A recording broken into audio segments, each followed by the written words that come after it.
I just got back from Costa Rica last Sunday afternoon. I zoomed out of here and caught a flight to San Jose, Costa Rica, and Monday morning I got on a plane that had a propeller. I do it all the time. Yes, but I'm not a pilot. So Monday morning I got on a plane and it sat, I think it was 15 people. And I walked in and you had to kind of duck and I thought, oh my, there's no overhead compartments. And they had these little, you know, like you're on the subway in the Atlanta airport, you've got these little things to hang on to. They had those things hanging down so you could sit there and hang on. And I flew to Puerto Jimenez, Costa Rica, and my son came to pick me up. It was a wonderful experience. We could actually see Panama from where we were. And we stayed in a tree house. Interesting, it did not have any walls. And it was called an eco vacation. That's a code.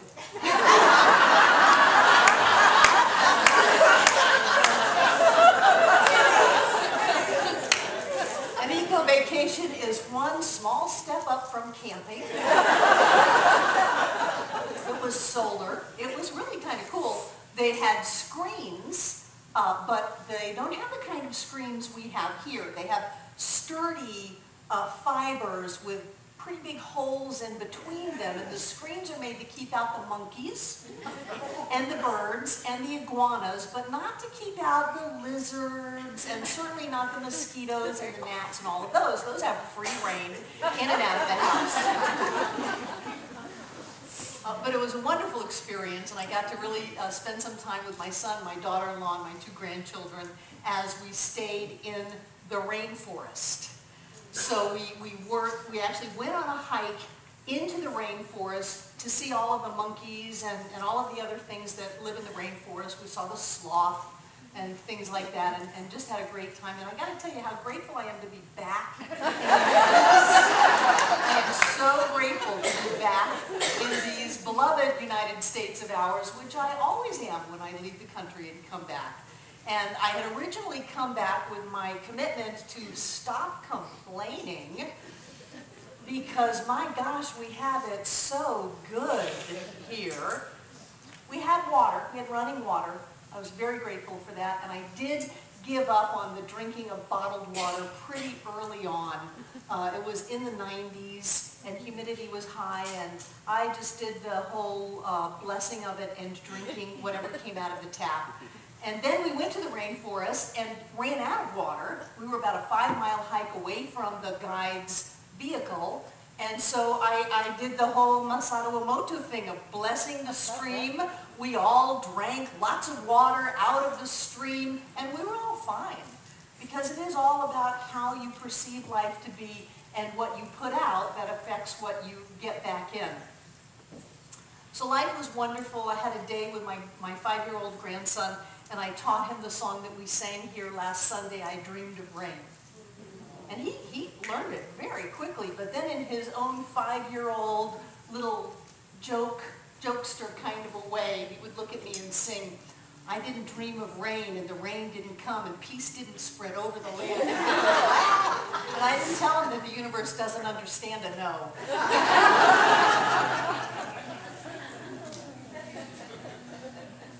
So it was a fascinating experience to me, and I'm grateful to be back. And this Wednesday begins something that is happening all over the world called a season for nonviolence.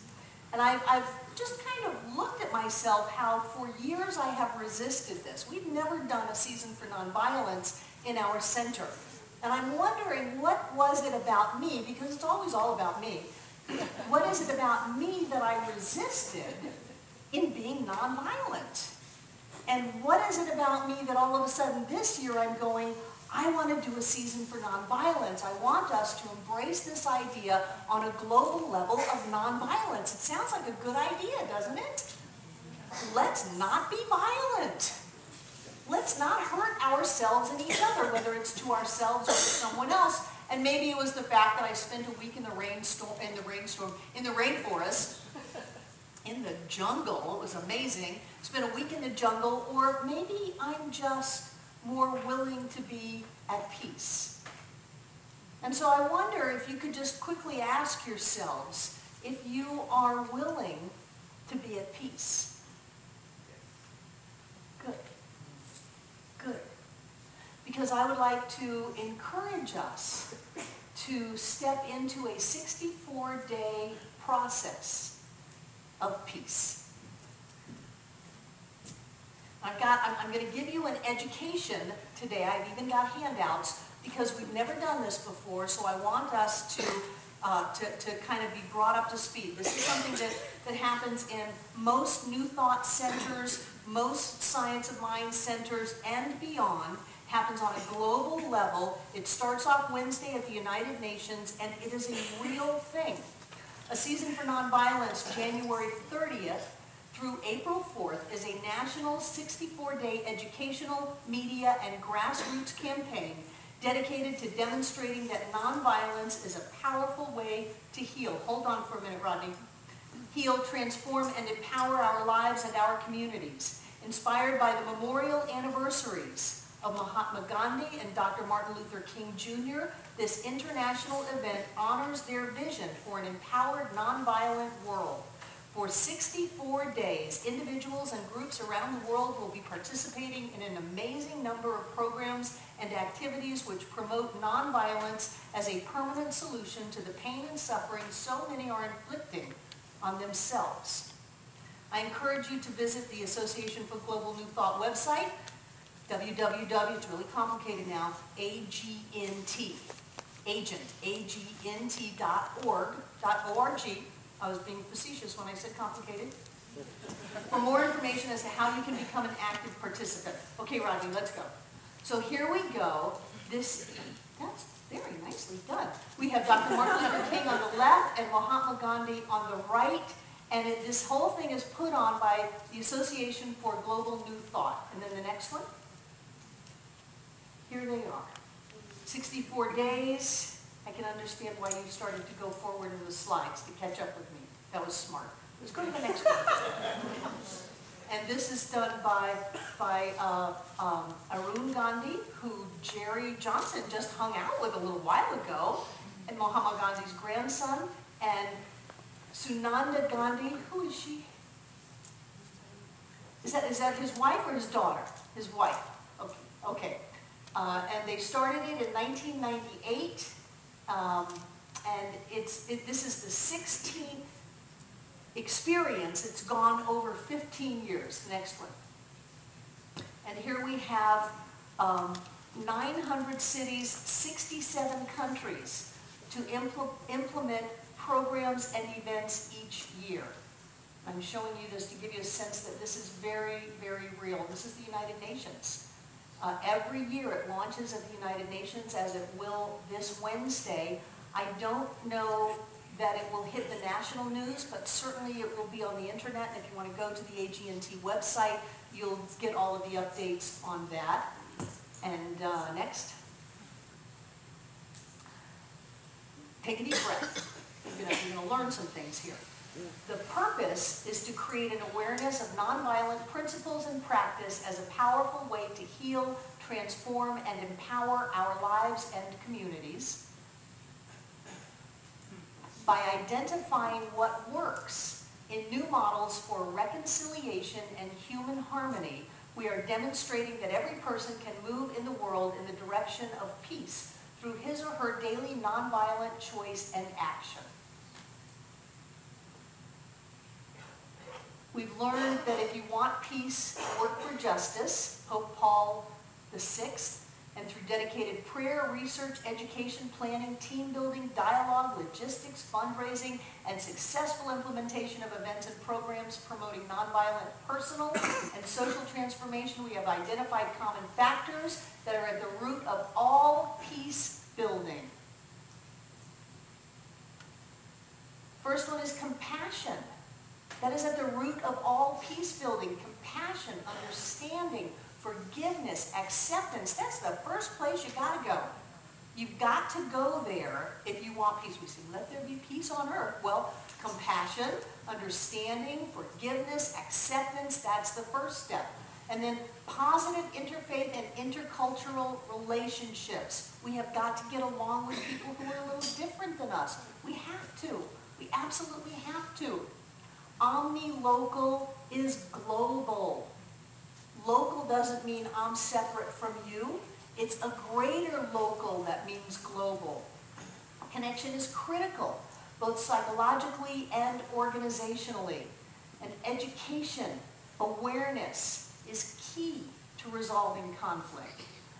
Sharing our wisdom with others and benefiting from others' experiences. That is so important. Along with rights come responsibilities. Something that most of us try to learn as teenagers. Each one of us is very powerful. Together we are more powerful than alone. Serving a larger vision and source as a unified humanity is infallible. It's infallible. We create change by living the change. If we are consistent in our consciousness, we are already doing it. That's what we have learned through these 16 times of Season for Nonviolence. Is that the end? And there are some books being read. So I want to encourage you to pick up some of these books. We have Ethics for a New Millennium by the Dalai Lama. And there's a study course online. The Bond, Building a Community of Oneness. And one more, Beyond Forgiveness. So think about picking up one or all of those books and reading them over the next 64 days. I think that's it.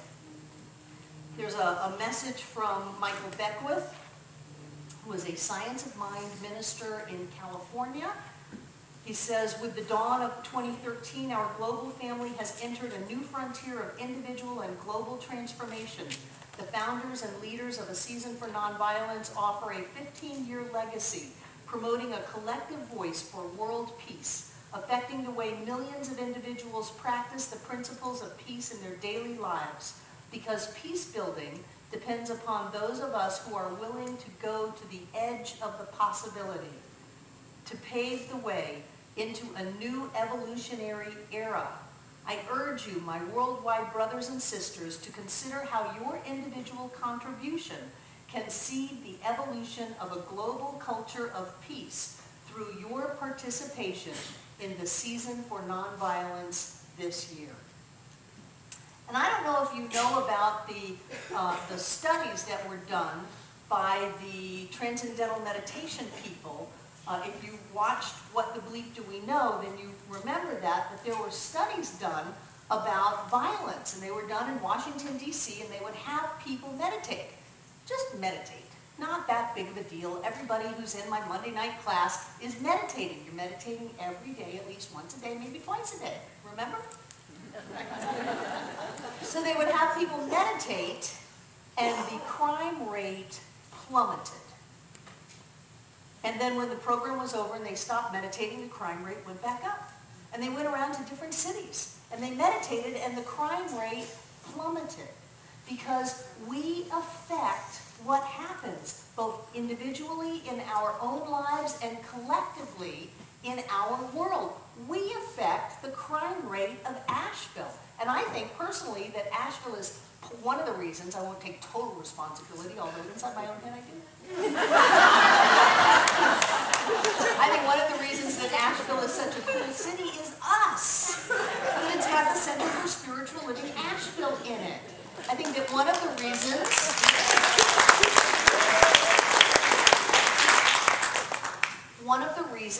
that this is a joy-filled, they called it the happiest city in America a few years ago. Somebody usurped us in California, but we are a happy city. We are a different kind of a city, and I think it's our consciousness that affects that. Now, I don't know what might happen once we move into this 64 days of A Season for Nonviolence, but I know that it will have an impact on each and every one of us. We got to stop fighting. We got to stop fighting inside of our own heads. Some of us are arguing with people who are dead. Really? It's true.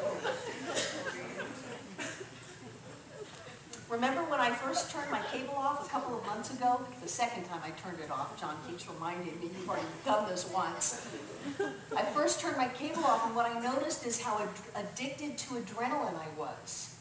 That I would go and I would watch the CSIs and the 5-0s and all of that, and I would get a rush from the drama of it all. And what that was really creating a high out of my own biochemistry. That I was addicted to the adrenaline of the drama of it all. The problem is that wears and tears on us physically. It wears and tears on our relationships.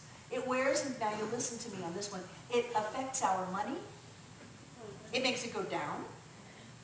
It affects our skin, our bodies. It affects everything about us when we need to have some kind of something to give us a jolt. And so what I want to say is that we can rise above that into a much more peaceful way of existence.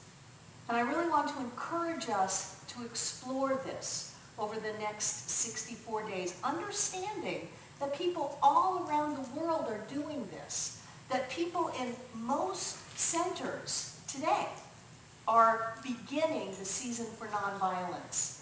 And although we don't have a group set up yet, I'm really looking to have that by next Sunday. That if you want to meet maybe on Sunday after the celebration or a time during the week and talk about this and experience this, that you will have the opportunity to do that. Now, I'd like to have our prosperity acceptors come forward without their baskets, because I have handouts for you. Just start passing them around. Passing them around. Grab some from Amika or Chuck. And what you're getting is either a lavender or a yellow piece of paper. There is no difference. It's just the paper that I had. This is left over from the annual membership meeting last Sunday paper. And it's called 64 Ways in 64 Days. So you have a thought for day one. That would be Wednesday. And it says, today I will reflect on what peace means to me.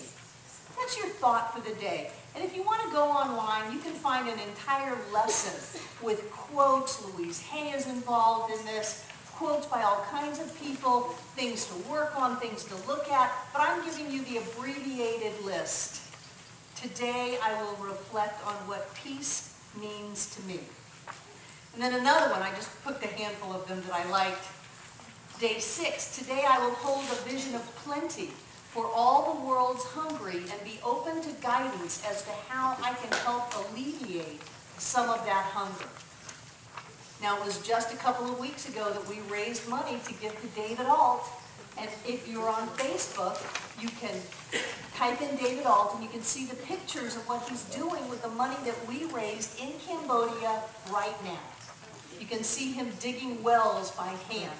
He's building an orphanage for the children who can come to the school, but they don't have any family or parents, and so after school, they go into the jungle. Now, I just spent a week in the jungle. A child should not be living in the jungle by itself. Turn the fan off, Christy. It's cold in here. You can turn the heat up and crank it up. I don't care. Crank it up. Crank the heat up, baby. Here's two more. There's actually a number of them on the printers upstairs that didn't come out in time to be stapled. So those of you who don't have it yet, look on the Welcome Center before you leave, and we'll have more. They're already printed. They just need to be put together and stapled. So if you want to check out David Alt and see what he's doing with the energy and the consciousness from our group, you are welcome to do that, to see that you really do have an impact on the world. Day 9, today I will work to understand and respect another culture. Day 12, today I will choose to be aware of what I talk about, and I will refuse to gossip. Oh yes, let's do that. Let's do that. It's all about complaining and criticizing and gossiping that keeps us in turmoil, that keeps us looking at what's wrong with our world instead of what's right with our world. And not only does our world pay the price, but we do. Today I will live in the present moment and release the past. Remember, there are no victims. You volunteered for whatever happened, and if you haven't taken the blessing out of it yet, that's not about them, it's about you. If you've got to just let it go, just let it go. I love that book, Beyond Forgiveness, because as long as you're trying to forgive somebody, they did you wrong, and you've got to forgive them and be all good. No, nothing wrong happened. No victims, only volunteers, no accidents, no coincidences. We are creating our reality, and I say we can create a better one in 64 days by focusing on peace within ourselves and within our world. Today I will speak with kindness, respect, and patience to every person that I talk with on the phone. And I would say to people that you talk with through your car window too.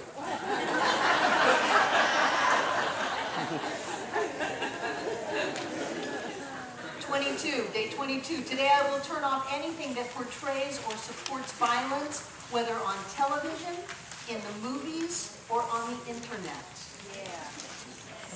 Day 26. Today I will take time to appreciate the people who provide me with challenges in my life, especially those who make me angry or frustrated. Those are gifts. And if you want to see the flip side of that, one of the best teachings Will Rocking Bear ever gave me was if they can make you angry or afraid, they own you. So you want to stop being owned by certain people? Appreciate the gift in their presence. Now, you may have to look for it, but what else are you going to do? You're not getting an adrenaline jolt anymore. You've got extra time.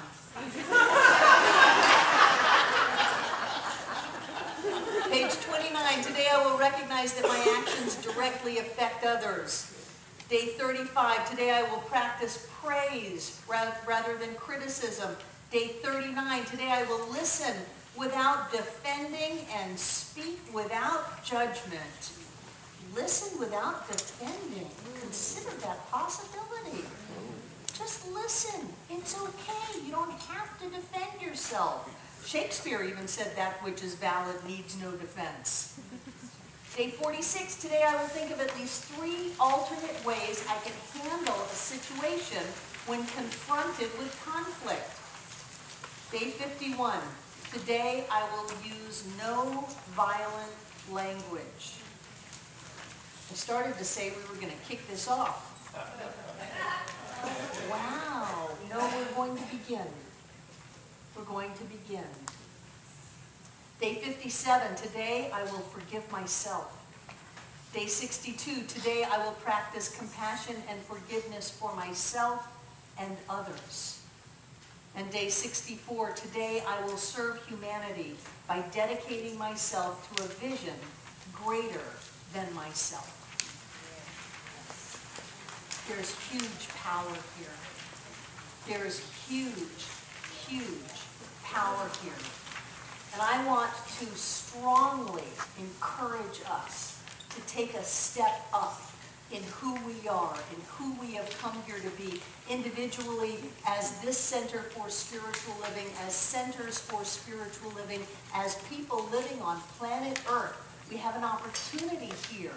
The political climate has shifted. We have an opportunity here to bring forth a level of livingness on this planet that we have not yet seen.